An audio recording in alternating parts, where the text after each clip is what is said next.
지난주일까지 우리는 이스라엘 백성들이 믹마스에서 블레셋과의 전투를 하고 그 승기를 잡았음에도 불구하고 사울 왕이 경솔하게 행동했던 일들을 살펴보았습니다.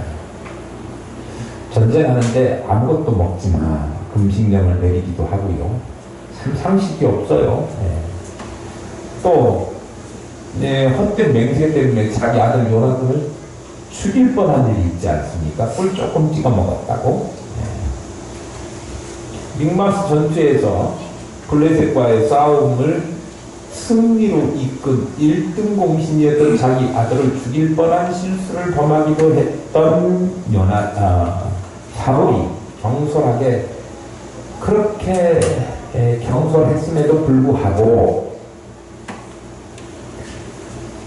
사울이 한 일을 보면 우리 지난주에 오후에 살펴보았지만 사울은 그 주변에 있는 모압, 암몬, 에돔, 소바 그리고 블레셋, 아말렉 사람들과 싸워서 다 이겼습니다.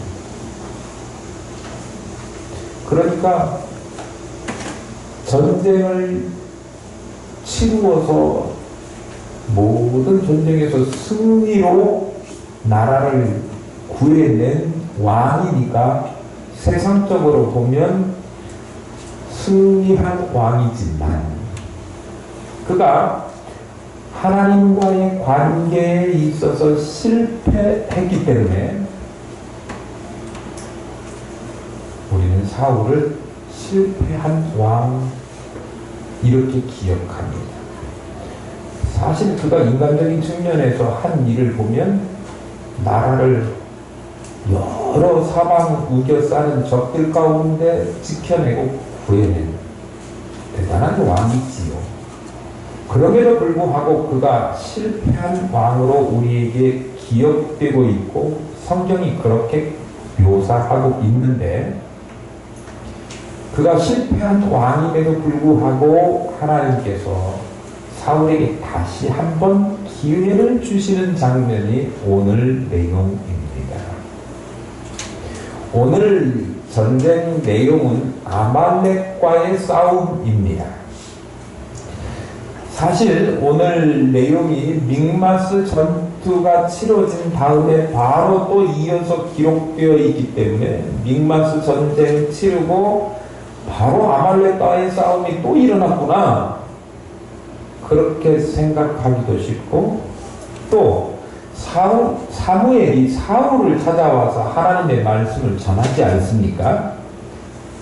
그러니까 이 믹마스 전쟁 끝난 다음에 곧바로 사울이 와서 사무엘에게 무슨 말을 하였고 또 그 이어서 아말렉 전투가 일어났다 그렇게 우리가 생각하기 쉽지만 사실 오늘 14장과 우리가 읽은 말씀 15장과 그 사이에는 무려 23년이라고 하는 시간의 갭이 있습니다.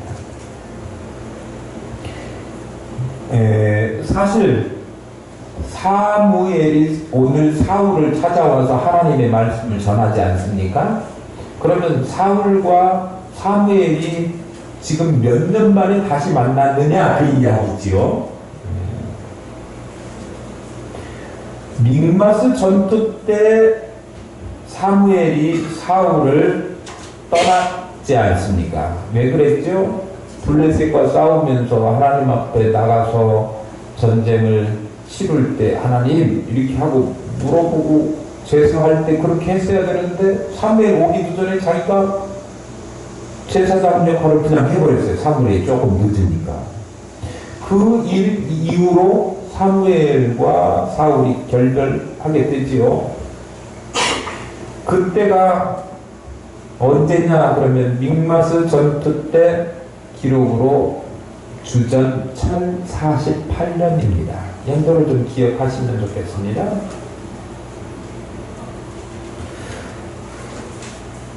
믹마스 전투 때 사무엘과 헤어졌고 그러면 지금 언제냐? 이거 우리 알아야 되지요? 그래야 그 사이 몇 년 만에 만났는가 알 수 있지요.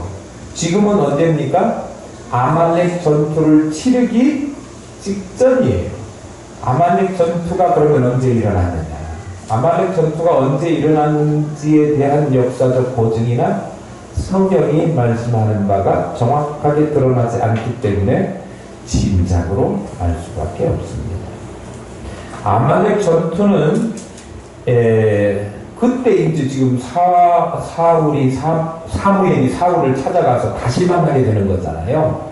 그런데 아말렉 전투는 언제 일어나게 됐는가 찾아볼 수 있는 단서가 되는 게 뭐냐 그러면 다윗이 아말렉 전투가 끝난 직후에 왕으로 세움받아요. 다윗이 즉위할 때 나이가 30살이에요. 다윗이 즉위할 때의 연도는 우리가 알 수 있지요. 주전 1010년입니다. 그러면 그가 처음으로 헤브론에서 기름 부음 받을 때 나이를 대략 성경학자들이 15세 이쪽 저쪽으로 보거든요. 그러면 그가 15세 전후로 최초로 기름 부음 받았으니까 1010년에 이 왕이 되고 거기다가 15년 플러스면 기원전 1025년이지요. 그때가 아말렉 전투가 있었던 때고 아말렉 전투 한 다음에 바로 2차 사울에 대한 패위선언이 있지 않습니까? 그러니까 1025년하고 기원 주전 1048년 이게 이제 뭐예요? 사무엘과 사울이 헤어지고 다시 만날 그 기간인 거예요. 꼭 23년은 아니지만 얼추 23년이죠. 이 3년이 조금 못 될 수도 있고 조금 넘을 수도 있어요. 그냥 우리가 23년이라고 그렇게 하십시다. 사무엘은 사울이 망령된 제사를 드린 후에 무려 23년여 어간이 흐른 다음에 비로소 사울을 다시 찾아왔습니다. 그리고 하나님의 명령을 전달하지요. 사무엘이 사울에게 전달한 하나님의 말씀은 출애굽 당시에 이스라엘을 도와주지 않고 오히려 후미에서 공격했던 당시 아말렉 사람들을 어떻게 하고요? 이스라엘에게 사울에게 쳐서 진멸하라 이런 명령이에요. 출애굽기 17장에 보면 그 내용이 자세하게 기록되어 있습니다. 그런데 어쨌든 오늘 본문에서 그 내용을 한번 살펴보겠습니다. 1절에서 3절입니다. 사무엘이 사울에게 이르되 여호와께서 나를 보내어 왕에게 기름을 부어 그의 백성 이스라엘 위에 왕으로 삼으셨은즉 이제 왕은 여호와의 말씀을 들으소서. 만군의 여호와께서 이같이 말씀하시기를 아말렉이 이스라엘에게 행한 일 곧 애굽에서 나올 때에 길에서 대적한 일로 내가 그들을 벌하였노니 지금 가서 아말렉을 쳐서 그들의 모든 소유를 남기지 말고 진멸하되 남녀와 소아와 젖 먹는 아이와 우양과 낙타와 나귀를 죽이라 하셨나이다 하니 그랬습니다.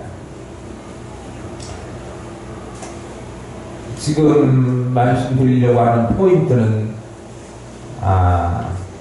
아말렉을 다시 징벌한다 그 내용보다는 어디에 초점을 맞추셔서 이 본문 말씀을 보시면 좋겠느냐 그러면 23년 만에 사무엘을 보내셔서 사울에게 아말렉과 전쟁을 치러서 아말렉을 다 진멸해라 그 이야기죠. 이미 하나님께서는 사울을 버리셨다 그렇게 이야기하신 적이 있습니다. 블레셋과의 믹마스 전투에서 자기 마음대로 경솔한 행위를 한 하나님을 의식하지 않은 그런 행위 때문에 하나님께서는 그를 버리셨는데 23년이 지난 지금에 와서 사울에게 사무엘을 또다시 보내셨습니다. 그리고 하나님께서 이제는 블레셋과의 전쟁이 아니라 아말렉과의 전쟁을 해라 이렇게 말씀하시는 거예요.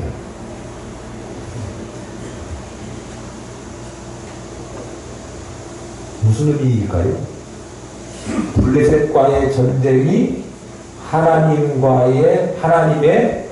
1차 테스트였다고 하면 1차 테스트에서 누가 불합격했어요? 사울이 불합격했지 않습니까? 그러니까 다시 재기의 기회를 사울에게 허락하시는데 이번에는 아말렉과 싸우라. 아말렉과의 전쟁을 하면서 하나님께 순종하는 그것을 보여줘라 라고 하는 것이지요. 그러니까 아말렉과 이제 싸우게 될 텐데 아말렉과의 전쟁은 사울에게 있어서 2차 시험입니다. 운전면허 시험도 떨어지면 다시 한번 기회를 주지 않습니까? 사람들도 어떤 제도에 있어서 한번 떨어졌다고 해서 완전히 끝 이렇게 하지 않고 재기의 기회를 주고 앞으로 수학능력 평가를 보는데 많은 학생들이 시험 봤지만 자기가 원하는 성적이 아니거나 그러면 다시 그 다음에 또 한 번 기회를 가지지 않습니까? 그런데 하물며 하나님께서 사람들에게 이 연약한 사람들에게 실수 잘하고 나약해서 실패하기 잘하는 사람들에게 한 번 잘못했다고 무조건 심판의 칼날을 들어대가지고 이거 너 잘못했으니까 끝장이야 라고 다시는 기회를 주지 않는 그런 살벌한 하나님이 아니시라. 하나님은 우리에게 우리가 잘못하고 실수하고 실패하지만 다시 회복하고 만회할 수 있는 기회를 또 허락하시는 하나님이시다 라고 하는 사실을 볼 수 있습니다. 하나님은 무자비한 하나님이 아니시라. 하나님은 우리에게 다시 한번 기회를 베풀어 주시는 은혜로우신 하나님이십니다. 그래서 우리는 하나님을 기억할 때 창조주 하나님, 통치하시는 통치자 하나님으로도 기억하지만 우리는 하나님을 더 가깝게 뭐라고 부르느냐 그러면 아버지 하나님 혹은 하나님 아버지라고 부릅니다. 아버지는 자녀가 뭘 잘못했을 때 단칼에 베어버리고 부자지간의 인연을 끊는 일이 없습니다. 여러 번 기회를 주고 자신의 목숨을 대신할 만큼 자녀들을 사랑하는 것이 아버지 사랑입니다. 그 사랑으로 하나님은 그의 백성들, 하나님의 백성들, 저와 여러분들이 때때로 실패하고 또 실수한다고 하더라도 단칼에 베어버리시고 그렇게 하시지 않으시고 기회를 다시 주시는 거예요. 그러니까 우리가 여기에 현재 지금 있는 거지. 우리를 하나님께서 단칼에 베어버리시는 하나님이시라고 하면 우리 여기 앉아있을 사람 한 명도 없습니다. 우리는 자주 넘어지고 실패하는 사람들입니다. 우리가 넘어지고 실패할 때마다 하나님이 심판하시는 그런 하나님이 아니시고 다시 기회를 주시는 은혜로우신 하나님 아버지 때문에 우리는 현재 지금 이 자리에 하나님 앞에 예배할 수 있습니다.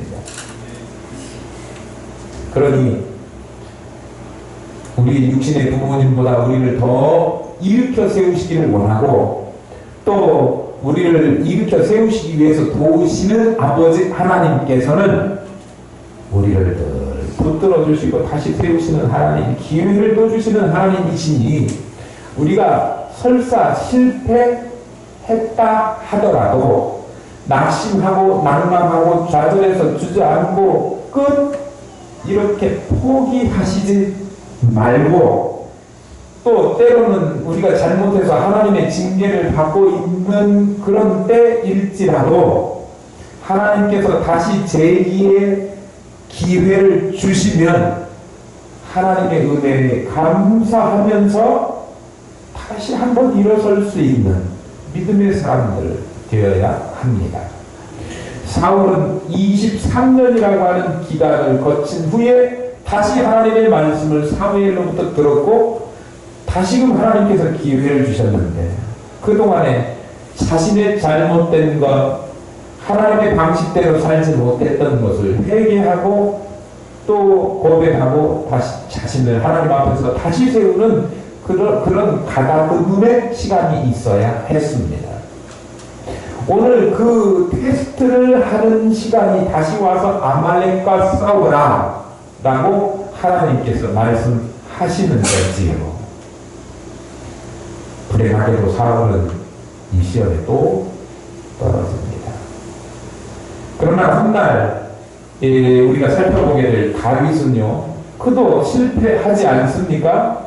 그러나 그가 하나님께서 다시 기회를 주었을 때 회개하고 다시금 하나님 앞에 바로 서게 되니까 하나님은 그를 위대한 왕으로 세우시고 우리가 존경할 만한 신앙의 사람으로 다윗을 우뚝 세우신 것을 우리는 볼 수 있습니다.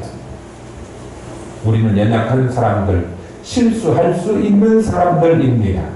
그러나 한 번의 실패로 해서 낙심하지 말고 하나님의 긍휼하심을 바라보아야 됩니다.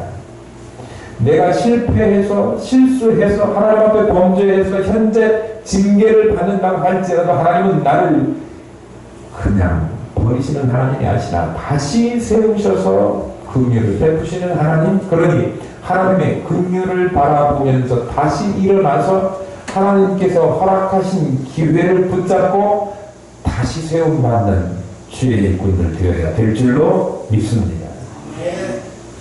우리가 읽었던 2절 말씀에 보면 또 다른 그 의미를 주는 그 내용이 나오는데 만군의 여호와께서 아말렉이 이스라엘에게 행한 일, 다시 말하면 애굽에서 나올 때 길에서 아말렉 사람들이 이스라엘 사람들을 대적한 일이 나옵니다. 아말렉 족속이 이스라엘의 대열의 후미를 지금 공격했던 그 일을 끄집어내면서 그 일 때문에 아말렉 사람들을 진멸해야 된다, 그렇게 이야기하고 있는 거예요. 누가 하시는 말씀이에요? 하나님께서 하시는 말씀인데 사무엘이 입을 통하여 사울에게 전달된 말씀입니다. 사실 아말렉이 이스라엘 사람들이 지금 애굽에서 탈출해갖고 나오는 과정 중에 있는데, 애굽에 탈출해온 것을 모세가 똑똑하고 모세가 훌륭해서 애굽에서 탈출해낸 게 아니지 않습니까? 누가 한 일입니까? 하나님이 하신 일이에요. 그런데 하나님이 하시는 일을 하나님이 하셔서 빼낸 이스라엘 백성들을 그들이 하나님이 하시는 일이 제대로 되지 못하게 방해하려고 이스라엘 사람들의 후미를 공격해서 그들의 가나안으로 가는 길을 막았다, 그거죠? 누구를 대항한 거예요? 이스라엘 백성 공격한 것이 아니라, 물론 이스라엘 백성 공격한 거지만 하나님이 공격한 것이 되어버렸어요. 그러니 하나님은 그들 아말렉에 대해서 나중에 꼭 반드시 이 일을 기억하여 심판하겠다, 그렇게 선언하십니다. 출애굽기 17장 16절 말씀입니다. 하나님에 대한 명백한 도전이었습니다. 그래서 하나님은 친히 아말렉과 더불어 대대로 싸우시겠다, 그렇게 말씀하셨습니다. 그리고 그 말씀대로 하나님은 출애굽 때에 있었던 일을 다시 기억하셔서 사울에게 아말렉 족속들을 다 진멸해라, 그렇게 말씀하십니다. 그게 얼마 만에 되어진 일이냐 그러면 약 400년이 흐른 다음에 언제 아말렉이 출애굽하는 이스라엘 백성들 후미를 공격했던 일이 400년 전에 있었고, 그때 하나님께서 너네들이 한 일이 지금 무슨 일인지 모르냐? 날 대항한 일이야. 내가 대대로 너희를 진멸할 거야. 그렇게 한지 400년 흐른 뒤, 우리 인간은 400년 하면 엄청나게 긴 기간이고 이 시효가 다 지났다. 그래서 하나님께서도 자신이 그렇게 말씀하셨어도 안 하실 거다 라고 생각하기 쉽습니다. 우리 기도하죠. 기도하고 하나님께서 이 일을 이루어 주실 줄 믿습니다. 그래놓고도 시간이 한 달 지나, 두 달 지나, 1년 지나면 아이고 유효기간이 다 지나갔네. 하나님이 이 일은 안 해주실 거야. 믿음 없는 생각을 하기 쉽습니다. 그런데 하나님은 반드시 하나님의 백성과 약속한 일, 하나님께서 의도하시고 계획하신 일, 그 일을 지켜내시는 신실하신 하나님이심을 우리는 또한 확인해 볼 수 있습니다.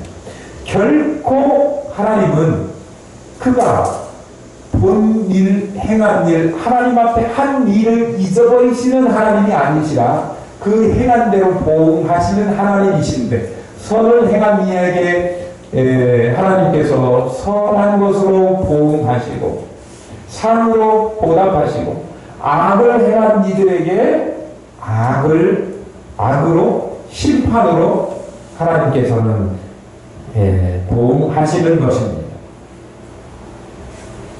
우리는 잊어버리기를 잘합니다. 그러나 하나님은 잊어버리지 않습니다. 우리는 얼마나 잊어버리기를 잘하느냐면요, 아무리 큰일이 우리 주변에서 일어난다고 할지라도 시간이 조금 흐르면요, 서울 어디에서 이번에 저 수로가 관리를 잘못해가지고 금방 죽었지 않습니까? 3명이 아까운 목숨이 추격이었어요. 그런데 하루 이틀 지나니까 이게 이제 조금씩 잊어버리기 시작해지더라고요. 잘 잊죠. 특히 한국 사람들이 잘 잊어버리는 것 같습니다. 오늘 8.15 74주년 기념주일로 지키지만 우리는 식민지로서 조국을 빼앗겼던 쓰라린 과거의 경험들을 다 가지고 있어요. 그런데 100년도 채 안 되는 시간이 지나서 우리의 한민족 과거의 이 일을 잊어버린 듯한 생각이 듭니다. 지난주에 우리 교회에 지금 새롭게 신앙생활 시작하시는 손은석 어르신과 점심을 먹으면서 옛날에 일제 때 농사 다 지어놓으면 일본 사람들이 식량 다 수탈해갔다. 그래서 그 논에 그 피인가요? 이렇게 그런 거 뒷박을 이렇게 훑어가지고 그걸로 죽 끓여 먹고 살았다. 정말 일본 놈들 놈들이라고 죄송합니다. 괜찮죠? 내가 일본 놈들이라고 하면 기분 나쁘실 분들 계십니까? 일본 놈들입니다. 그런데요, 저는 정치적인 얘기를 설교 시간에 하는 걸 별로 좋아하지는 않습니다. 그런데 주옥순이라고 하는 무슨 엄마 모임의 대표라고 하는 여자분이 일본이 사과 많이 했으니까 이제 대한민국 정부가 일본에다가 대고 사과 한 번쯤은 해야 된다. 뭘 사과해야 되는데요? 지만원 씨라고 하는 사람 많이 들어보셨지요? 옛날에 강제 노역하는 일제 강제 노역이 조선인들에게 좋은 일이었다. 일자리를 만들어 주었다. 그래서 조선 사람들에게는 아주 최고의 일이었다. 나는 이분들이 배움이 전혀 없는 사람들이기 때문에 그냥 그런 소리 해도 그냥 그러려니 하고 넘겨버리고 싶었습니다. 그런데 이런 언급해도 될 것 같아요. 전 서울대학교 경제학과 교수였던 이영훈 씨라고 하는 분이 자신의 책과 또 방송에 나와서 하는 이야기를 들어보니까 일제강점기에 조선 부녀자들을 위안부로 강제로 끌어간 것은 사실이 아니며 강제징용도 허구다. 그렇게 이야기했습니다. 또 일본이 쌀을 수탈한 게 아니라 수출한 것이고 독도는 반일 종족주의의 최고의 상징이다. 그렇게 이야기를 했습니다. 어느 회장님은 직원 조회 시간에 이상한 내용을 틀어줘가지고 화나게 하는 내용이 지난주에 방송이 된 적이 있습니다. 못 배운 사람은 못 배웠으니까 그렇다고 하지만 배운 사람도 과거를 잊어버리다 못해서 왜곡까지 하는 이런